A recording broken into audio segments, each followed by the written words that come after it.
Yeah! Alright guys, we're back. As you can see, I got a special guest star with me today, Cookie.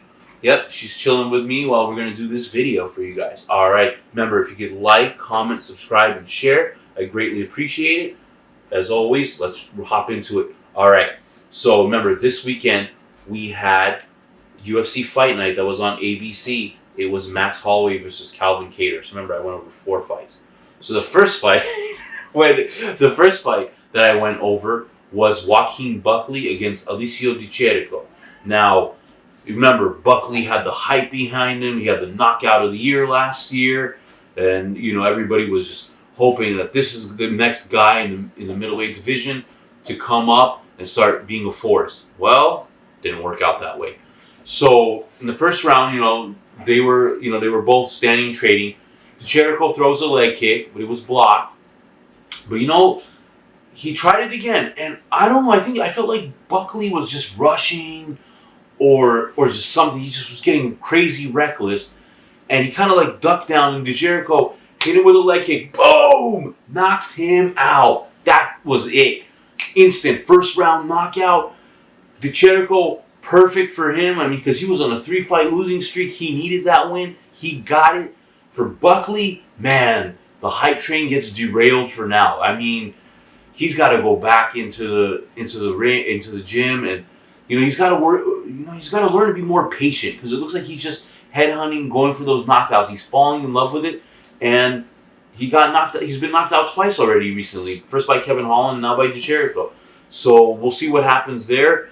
But that was an impressive performance by Di Chirico. All right, in the second fight, it was in the welterweight division. It was Li Jingliang against Santiago Ponzinibbio. So remember, Ponzinibbio was on a 7-fight winning streak. Granted, he hadn't last fought since 2018 because he was injured, he was sick, and everything. So this was a good chance for him to reclaim his stature, basically, because he was on a 7-fight winning streak. But he looked hesitant from the beginning. You could see he just didn't look like he was ready to throw punches. Well, you know what? He got sloppy. He threw a right. Lee moved out of the way, countered him with a left hook. Boom! Brutal. Knocked his ass out. That was bad. For a guy, I don't know if it was just because, the ring rust is a real thing for most fighters. Not being in the ring octagon for 2 years. I think he played a role in this. And, maybe he'll go back to the drawing board and just be like, hey, you know what, I was hesitant, tentative, let me go back into it. For Lee, this was a good performance for him. So, we'll see what happens for both of these guys. They're both unranked. All right. The co-main event, remember, it was a battle of the oldies but goodies. Carlos Condit versus Matt Brown. So this was actually a fun fight. So in the first round, Brown took Condit down. But what sucked for him was, as he was taking him down, he scraped his face along the cage and started bleeding. All of a sudden, everybody's like, "Whoa, why is he bleeding?" He took down Condit. So he won that round. Well, in the second round, Condit started taking over. Started landing better punches, better kicks. You could see, like, Brown seemed like he started fading after that first round. And also, he took Brown down in that second round, started doing ground and pound. On the third round, Brown went for a takedown. Condit reversed it, and Condit had control. And he was just, he had the dominant position, landing better strikes once again, and Brown just looked completely out of it. So we went to decision. Condit won, though they said all 3 rounds. I disagree. I think it was 2 rounds to 1, but the right person won, Carlos Condit. So I think Matt Brown said he might retire. He wasn't sure. He said he was going to go to the drawing board and look. For Condit, he's on a 2-fight winning streak now. Again, he's past his prime, so we'll see what he wants to do. But it was a fun fight. The main event. All right, remember, the main event was the featherweight division. It was former champ, number 1 ranked, Max Holloway on a 2-fight losing streak against number 6, Calvin Kattar. So this fight, let me tell you, I've been watching MMA for a very long time. I had never seen a performance like I saw this on Saturday. It was just a flawless performance.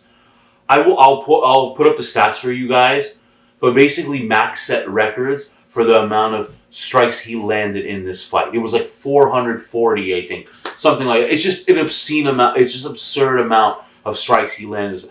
I mean, from the beginning till the end of the fight, he was just sticking, moving, hitting him, Kattar with punches, kicks.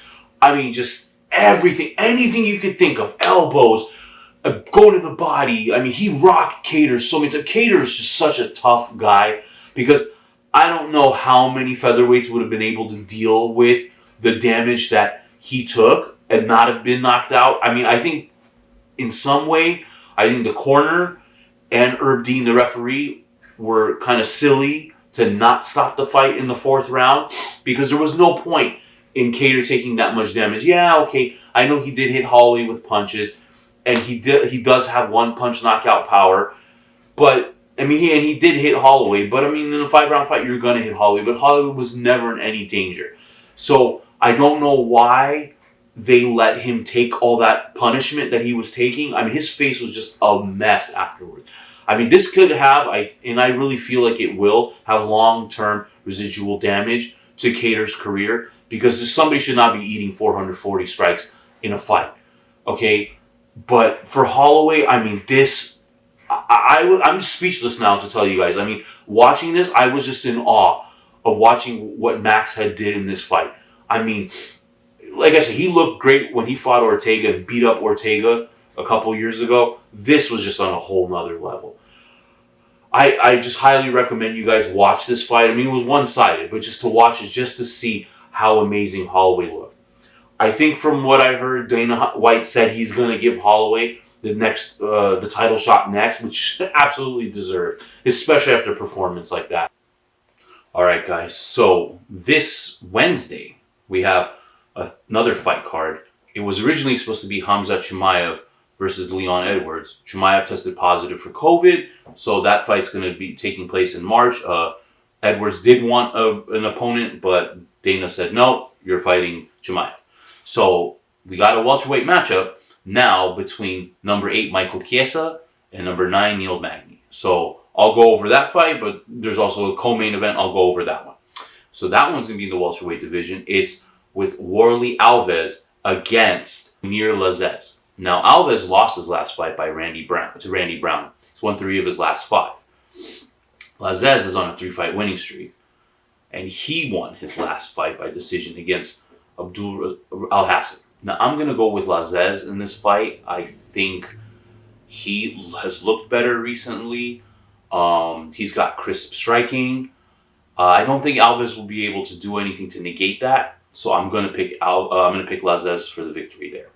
And then in the main event, like I said, we got number 8 Michael Chiesa versus number 9 Neil Magny. Both of them are on a 3-fight winning streak. Chiesa last victory was against Rafael dos Anjos, while Magny's last victory was against Robbie Lawler. This is going to be an interesting matchup because Chiesa is more of a submission specialist. Magny's all around. Even though Magny's the lower ranked guy by 1 spot, I'm going to pick Magny to win this fight. I think, like I said, he's just looked better recently.